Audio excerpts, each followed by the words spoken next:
Alright, so I wanted to demonstrate the best way to transport and to store your your modular boards. This is the shipping box that the boards come in, and I'm using these foam corners now to give them a little extra protection. Easiest way to repack your boxes once you're done playing and you want to move your set is to replace your foam corners. Space them out a bit. Take your board. Currently what I'm doing is keeping the boards back to back. When you place your boards in the box, these surfaces, because they have the roughest texture, if they rub against each other, they're going to abrade the surface and try to rub off some of the flock. Even though this flock is very firmly attached, a little bit of rubbing can produce some wear on it. But the boards are painted on the entire underside with this texture and surface, so anywhere where the flock is removed, it's only going to reveal this surface anyway, so it won't show too much. But for the best transportation, I recommend storing your boards. First one goes down, fits right in between these corner pieces. The backside corner pieces need to be pulled out a little bit to receive the board. And then I gently lift the board just a little bit with one finger, and I snug up the corners. These corners prevent the boards from sliding side to side very well in this box. But these boxes do have a small void on one side, which allows you to put in some packing peanuts to keep them from sliding back and forth this direction. Second board goes on top, back to back. Take your next set of corners, place them right on top.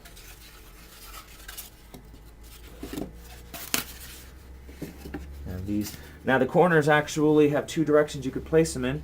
You could place them in this way, or you could place them in, say, like this. In this direction, the corners are a bit taller and you won't be able to fit as many boards in the box, so I recommend turning them on their sides so it's the short height up. Place that in. Take your board. I recommend finish side down, goes up against the corner. I move out the back corners, and I lift the board gently and slide them in. That way I'm not moving the board too much side to side, help to keep that flock from rubbing off. Take the second board, place it on top.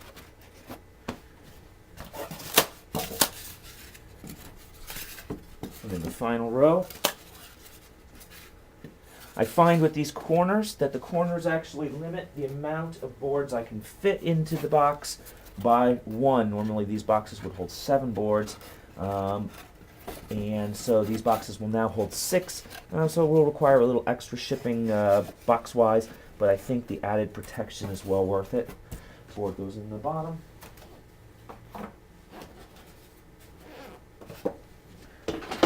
And last board goes on top. And then you should hopefully have retained all of your foam peanuts from the initial shipping. I use a combination of foam peanuts. Whenever you receive products from Terranscapes, you're going to find there's an assortment. I have connections with local retail businesses to collect their used styrofoam peanuts so that I can recycle them. And I also take foam from shipping from a office retail, and I cut them myself, and also scraps of foam that I've used to make packing material and recycle all materials.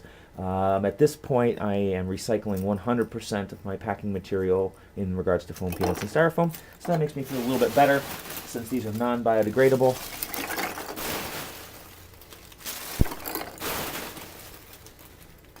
So you may, if you're going to bring your boards to a store or a friend's house where you're transporting them somewhere, you may want to bring a bag and dump all of your peanuts into the bag as you unpack your boards, and then you can put the peanuts back in. I find lifting the sides up, blow in there to move them off the sides. I like to see a few peanuts go along the sides, help keep the boards from moving side to side again.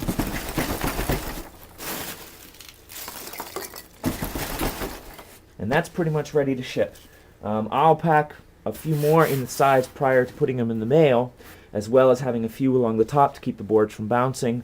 But if you're just transporting them yourself, you don't really need to worry quite as much about filling all of these small voids, primarily just this end void to keep the boards from sliding back and forth. And should you have any nicks or dings on your boards, Terranscapes will provide you with a small bag of flock, and the bag of flock can be used to repair those, again, just by painting a little PVA on the corner, a little white glue, Elmer's glue, Aleene's craft glue, doesn't matter, and then sprinkling some flock on that, and your boards are back to as good as new.